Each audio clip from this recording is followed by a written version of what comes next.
웃기게 때려진 것 같은데. 네, 그냥 가겠습니다.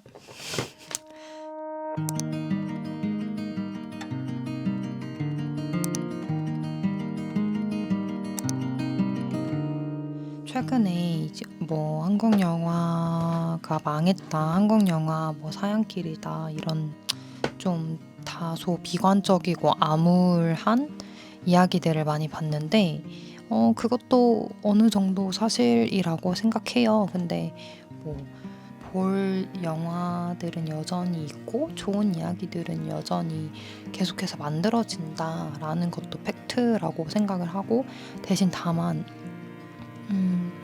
이제 우리 세대의 영화를 또 만들어 가고 또 영화를 보러 갈 사람들의 이제 몫이지 않을까. 이 보는 사람들의 기준 자체가 많이 높아졌기 때문에, 그리고 이전에 비해서 어떤 영화라는 예술을 규정하는 그 바운더리 자체도 되게 좀 넓어졌잖아요. 그래서 어디까지가 영화고 어디서부터 영화로 보지 않을 것인가에 대한 논의도 계속해서 되어야 될 것 같고, 그 꼭 영화관에서 봐야 하는 영화를 제가 만들고 싶은 거는 아니에요, 저는. 근데 어쨌든 그래도 영화, 우리가 계속 지켜지고 사라지지 않았으면 하는 영화 예술이라는 게, 제가 생각하는 영화 예술에는 영화관에 가서 그 자리에 앉아서 깜깜한 곳에서 모르는 사람들이 함께 모여서 그 화면을, 스크린을 보는 행위까지도 저는 영화 예술이라고 생각을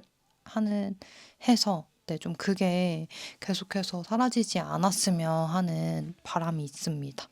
갑자기 좀 사조를 나눴는데,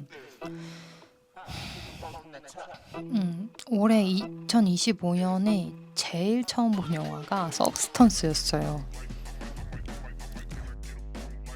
네, 친구가 이제 맨날 다큐만 보지 말고 너 이런 영화도 좀 봐야 된다 그래가지고 이제 서브스턴스를 약간 반강제적으로 관람을 하게 됐는데, 네, 쉽지 않았습니다, 보면서. 정말 그 영화 자체에서 느껴지는 에너지가 정말 무자비했던 것 같고, 좋은 의미에서든지 아니면 좀 좋지 않은 의미에서든지 생각해보고 또 나눌 수 있는 지점들이 분명히 있었던 영화여서, 네, 의미 있었다고 생각하고, 딱 추천드리기가 약간 애매한 것 같아요. 그렇지만은 이 영화 이야기를 안 할 수 없겠죠? 콘클라베입니다. 네. 너무 유명한 랄프 파인즈 배우님이 나오세요. 저한테 이제 볼드모트로 더 익숙한 배우님이신데, 이게 말 그대로 그 콘클라베 자체 교황을 선출하는 이야기예요.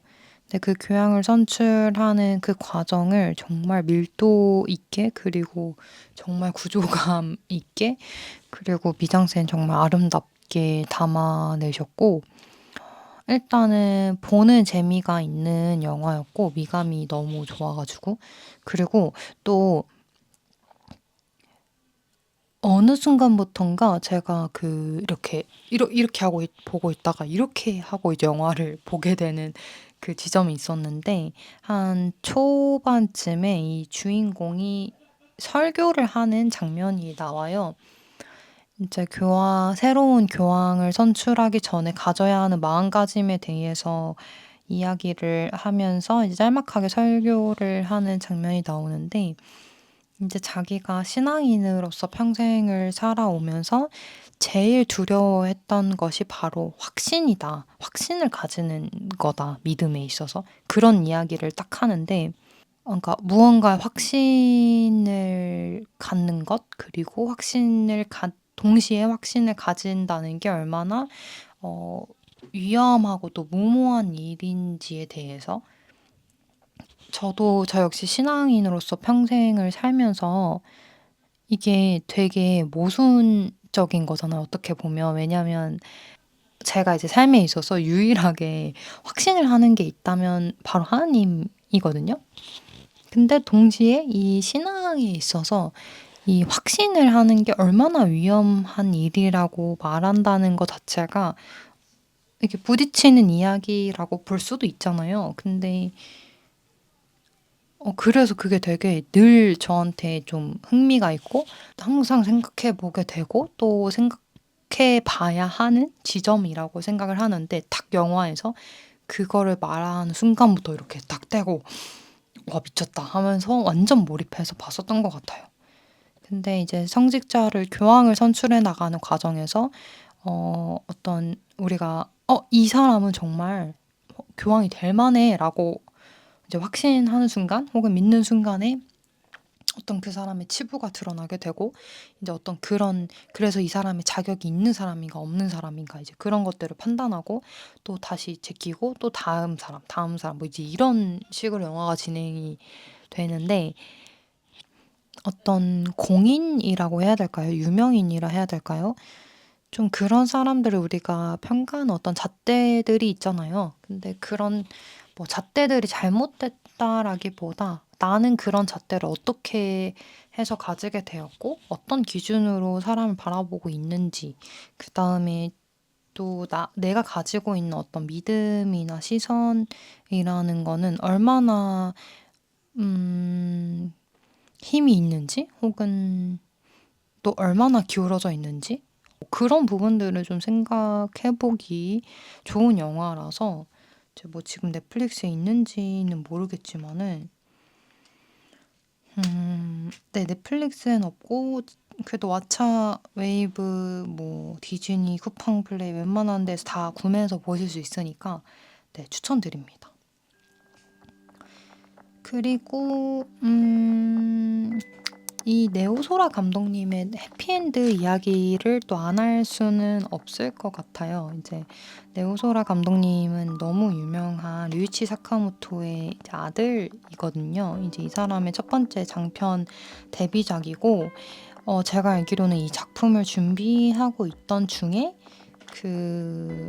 또 아버지 그러니까 자기 어머니가 아버지 다큐멘터리를 만들라고 부탁을 뭐 하셔서 만들던 작품으로 먼저 데뷔를 못 하시고 본인의 아버지 이야기를 담은 그 다큐멘터리가 있거든요. 그걸로 먼저 나와서 아쉬웠다 뭐 이런 인터뷰를 본 적이 있는데 영화를 보고 나니까 아쉬울 만하시다 이걸로. 근데 사실 뭐 다큐멘터리랑 극영화도 다르니까 잠시만 이거 좀 먹고 싶어서. 네, 아무튼 근데 너무 좋았습니다 영화. 제 친구가 그 영화를 보고 자기는 콘클라베 보다 해피엔드가 훨씬 좋았다. 해피엔드 보고 나서 그 여운 때문에 콘클라베에 뭐 집중이 안 됐다 뭐 이런 식으로 이야기를 했는데 왜 그런 이야기를 했는지 좀 이해가 갔고 어떻게 보면은 일본 독립 영화거든요. 그렇게 많은 자본이 아닌가? 자본 많이 들어갔나? 이제 거기 되게 유명한 시퀀스이기도 한데 외제차 비싼 외제차가 수직으로 서 있는 장면이 나오는데 뭐 그거 뭐 진짜 차겠어요? 뭐 가짜 차겠지? 아무튼 그러니까 그렇게 큰 예산 화려한 영화는 아닌데 그게 제가 지금 약간 헷갈리지만은 근미래 일본이 배경이거든요. 한 뭐 예를 들어서 40년, 50년 정도? 그래서 그게 어떤 미래냐? 우리의 얼굴이 다 인식이 되고 그래서 예를 들어서 길에서 어떤 범법 행위나 좀 의심스러운 모습을 하면은 딱 얼굴을 바로 찍어요. 그러면은 얼굴이 딱 바로 떠요. 그래서 이 사람이 일본 사람인지 아니면은 외국 사람인지 뭐 이런 정보를 가지고 있는 사람인지 이런 게 바로바로 뜨는 어떤 그런 사회에서 살고 있는데 그게 근미래이기도 하지만 어떤 면에서는 더 후퇴한 미래처럼 보이기도 하고 그 주인공들은 고등학생들인데 그 각자가 처해진 환경이 예를 들어서 어떤 애는 되게 조금 잘 사는 집안의 아이, 조금 못 사는 집안의 아이, 그들 외국인인 친구 이렇게 다양한 포지션을 맡고 있는 친구들이 나오는데 그게 일본 사회에 현재 일본 사회의 어떤 특징들을 대변할 수 있는 사람들이라고 하더라고요. 근데 그 영화가 인상적이었던 이유는 저는 배우들의 뭐 연기나 캐릭터가 인상적이었다기보다 촬영이 매우 인상적이었습니다. 촬영이 이 한 컷 한 컷을 감독이 낭비하지 않겠다라는 어떤 의지가 느껴지고 약간 애프터선을 봤을 때 제가 이렇게 스틸컷으로 남기고 싶다라고 표현을 했었는데 이 영화도 되게 어느 장면을 스틸을 해도 포스터가 될 수 있을 것 같다라는 생각이 들었고 그리고 뭐 요즘 젊은 감독님들의 특징인 것 같기도 한데 되게 음악을 잘 쓰십니다. 음악을 과감하게 잘 강렬했고 근데 또 생각해 보니까 류이치 사카모토의 아들인데 음악을 못 쓰는 것도 쉽지 않지 않을까 하는 생각이 들었고 이건 좀 다른 이야기이긴 한데 제가 지금 찍고 있는 이제 주인공 부부가 이제 포크 음악을 하시는 분들이에요. 포크 듀오이시기도 하고 동시에 바느질로서 어떤 창작 활동을 해 나가시는 부부인데 이제 두 분에게 아이가 3 명이 있거든요. 근데 아이 3 명이 되게 다 독특해요. 근데 그 친구들을 보면서 어떤 부모님의 여러 다양한 창작 활동과 모습을 보면서 자라는 이 친구들은 '아 뭐가 되고 싶을까?' 혹은 '앞으로 뭐가 될까? 얘네들은 뭐를 좋아할까?' 약간 이런 게 제가 그냥 관찰자로서 그리고 촬영하는 사람으로서 좀 궁금한 지점 중에 하나인데 이 해피엔드를 봤을 때는 와 그러니까 이 감독님이 잘하면서 얼마나 많은 아버지의 연주를 들었겠으며 또 아버지와 함께 일하는 또 수많은 예술가들과 창작자들을 만났을 거 아니에요, 자연스럽게. 그들의 어떤 대화나 작업들에 많이 노출이 됐을 거고 그런 양분들을 많이 먹으면서 컸을 거 아니에요. 근데 그런 사람의 작품은 이렇구나라는 게 좀 느껴져서 그런 게 '부럽기도 하다.' 이런 생각이 좀 드는 영화였습니다. 그다음에 이제 추천해 드리고 싶은 영화는 그 자파르파니 감독님의 그저 사고였을 뿐을 추천드리고 싶은데요. 정말 좋습니다.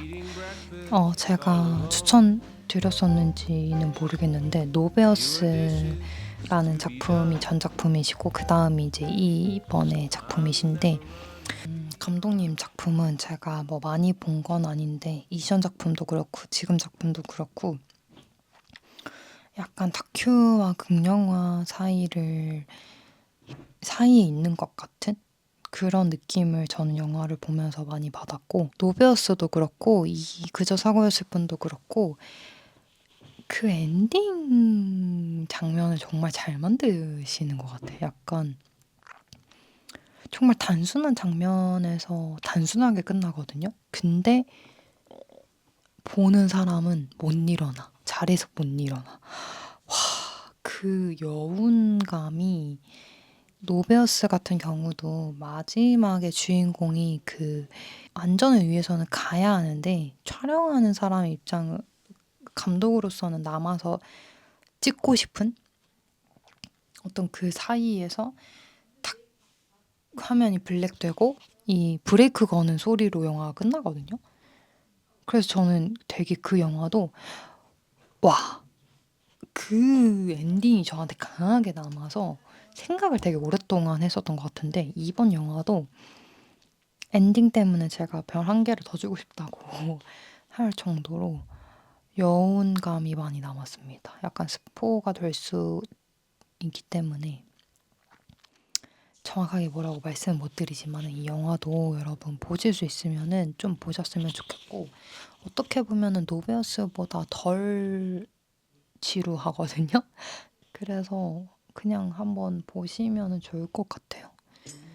좀 신기했던 거는 그 어쩔 수가 없다랑 원배틀 애프터 나더랑 그저 사고였을 뿐이 비슷한 시기에 나왔거든요. 저는 거의 일주일 정도 간격으로 3편을 연달아 봤는데 셋 다 거장 감독님들이 만드신 거잖아요. 특히 PTA는 제가 정말 좋아했던, 지금도 물론 당연히 좋아하고 있는 감독님이어서 좀 기대를 많이 했고, 박찬욱 감독님 뭐 말해서 뭐합니까? 너무너무 유명하시고 너무 영화 잘 만드시는 분이잖아요. 사실 저는 박찬욱 감독님은 올드보이를 만들었다는 것만으로도 한국 감독으로서 해야 할 일은 끝 아닌가? 라고 생각하는 사람인데, 이제 감독님들의 연배가 50대, 60대 그 정도 연배의 이제 감독님들이시고, 또 거의 다작을 또 해오신 감독님들이시고, 굵직굵직한 이야기들, 또 다양한 어떤 소재와 장르의 이야기를 해오신 감독님들이 어떤 인생의 전반전을 끝내고 이 후반전에 들어가 있으신 분들이 지금 이 시점에서 하고 싶은 이야기가 뭘까라고 했을 때, 세 사람 다 말하고자 하는 게 좀 비슷하다라는 느낌을 저는 많이 받았고, 그게 뭐냐면은 바로 이제 다음 세대에 대한 이야기를 하신다는 느낌을 받았어요. 원배트 랩 더나더에서는 되게 노골적으로 카메라가 디카프리오의 딸로 말 그대로 역할이 변경되고, 어떤 이제 너의 차례야, 너희 세대의 차례야, 그걸 넘겨주는 듯한, 바통을 넘겨주는 듯한 느낌을 받았는데, 그저 사고였을 뿐 같은 경우도 어떻게 보면 정치적으로 많은 혼란을 겪고 고난을 겪고 나서 난 이후에 자라온 세대들에게 이제 그 너희가 살아갈 시대를 너희가 만들어갈 차례다 라고 말한다는 느낌을 받았고, 어쩔 수가 없다 같은 경우는 그런 이야기는 아니지만, 이제 주인공이 결국 취업에 성공을 해서 AI들과, 그러니까 기계 로봇들과 함께 일하는 장면으로 영화가 끝이 나잖아요. 근데 그 장면에서 시사하는 것도 결국에는 이 다가올 미래, 혹은 이미 다가온 미래를 살아갈 우리들한테 질문을 던진다는 느낌을 많이 받았습니다. 근데 여기서 그리는 어떤 기성세대들의 모습이 저는 재밌었던 게, 어떤 면에서는 되게 좀 무책임하기도 하고, 소위 말하는 어떤 꼰대들의 모습도 많이 나오는데, 동시에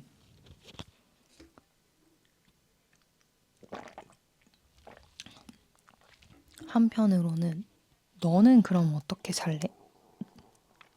너의 전 시대가 뭔가 엉망으로 살았다고 해서 너 역시도 그렇게 살 거니? 혹은 그 흔적과 어떤 자네들 가운데에서 너는 무엇을 선택하고 무엇에 대해서 목소리 내면서 앞으로 나아갈 것이냐라고 묻는다는 생각이 많이 들어서, 네, 그게 좀 재밌었습니다. 그리고 이제 올해 영화가 없는 것인가라고 이제 모두가 슬퍼하고 있을 때 기적처럼 나타난 영화죠. 윤가은 감독님의 세계의 주인입니다. 아무따 따봉입니다. 정말 좋았습니다.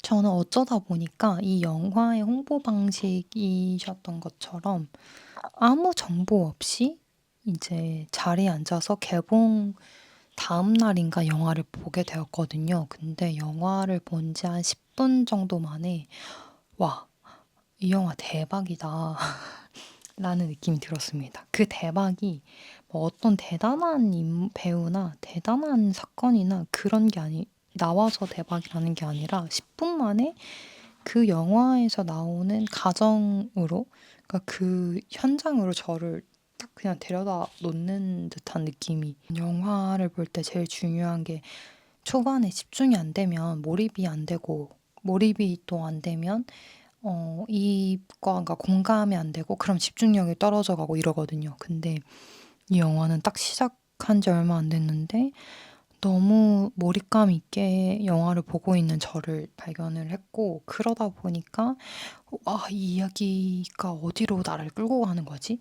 이 인물은 도대체 어떤 아이인 거지?' 이제 이런 게 막 저도 능동적으로 뭔가 영화를 이렇게 보게 되었고 저는 윤강 감독님의 우리들이나 우리 집이나 너무 좋은 영화지만 그 영화를 보면서 막 감독님에 대해서 궁금하지는 않았거든요. 근데 이 영화를 보고 나니까 '와 이런 이야기를 쓰는 사람은 평소에 어떤 생각을 하고 사람들과 만날 때 어떤 대화를 나누고 어떤 책을 읽고 어떤 영화를 보실까?' 이런 게 너무 궁금해지는 거예요. 말 그대로 이 감독님의 세계가 너무 궁금해져서 나와서 그 감독님이 민음사 TV에서 그 본인이 좋아하시는 책 이야기를 한 컨텐츠를 바로 보고 거기 나온 책들을 막 샀거든요. 그래서 지금 그것도 열심히 읽고 있는데 아무튼 그만큼 너무 6년 동안 이 시나리오를 쓰셨다고 들었는데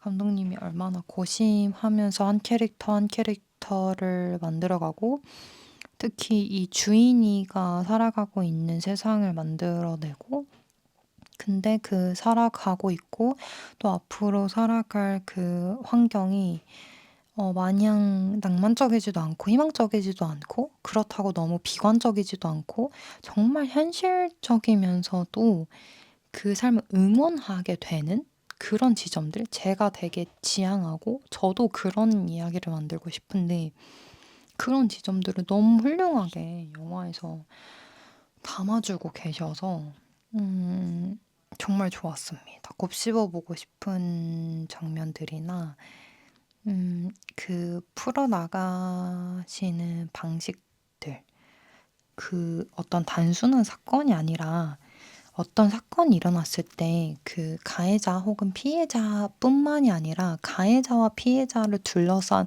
그 관계들이 있잖아요. 그런 관계들이 어떻게 함께 힘들어하고 또 그 관계들이 있어서 또 함께 살아가게 되는가에 대한 생각을 하게 돼서 다시 한번 어떤 이 연대와 돌봄이라는 가치에 대해서도 좀 생각해 볼 수 있었어서 너무 좋았습니다.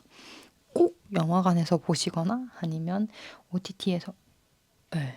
OTT에서 꼭 보셨으면은 좋겠어요. 딱 조명이 딱 켜졌네요. 네 여러분들은 어떤 영화를 올해 가장 재미있게 보셨고 어떤 장면이 가장 오랫동안 마음에 여전히 남아 있는지 궁금하고요. 얼마 전 가장 제일 최근에 본 영화가 아네스 바르다 감독님의 방랑자라는 작품이 있어요. 그 작품을 봤는데 이제 그 작품에서 그 인상적이었던 장면이 "난 중간길을 택했어." 외로움과 자유의 중간이라는 말이 나오는데 대사가 나오는데 그 중간길이라는 표현이 이렇게 생각을 많이 하게 되더라고요. '난 중간길을 택했어.' 저 역시도 제가 중간길을 택했다라고 생각이 되는 지점들이 있거든요. 그래서 그리고 특히 어떻게 보면 올해가 저한테 어떤 중간길을 제시해 주고 그 중간길을 걸어온 해지 않았나라는 생각이 들었는데 여러분들에게 2025년은 어떤 해로 기억되는지도 궁금하고 26년은 어떤 마음가짐으로 맞으셨는지 궁금합니다. 저는 뭐 별 생각이 아직 없긴 하고 연말까지 계속 바쁘다 보니까 연말 연초 느낌이 좀 덜 나기도 하는데 그래도 연초에 좀 쉬게 돼서 좀 병원 다녀오고 좀 휴식을 취하면서 25년을 정리하고 26년을 잘 맞아보려고 합니다. 저의 다음 작품 작업도 기대해 주셨으면 좋겠고 또 작업을 하면서 틈틈이 드는 생각들 재밌는 것들 혹은 뭐 일상들, 고민들 나눌 수 있으면은 또 열심히 나눠보도록 하겠습니다. 감사합니다. 새해 복 많이 받으세요.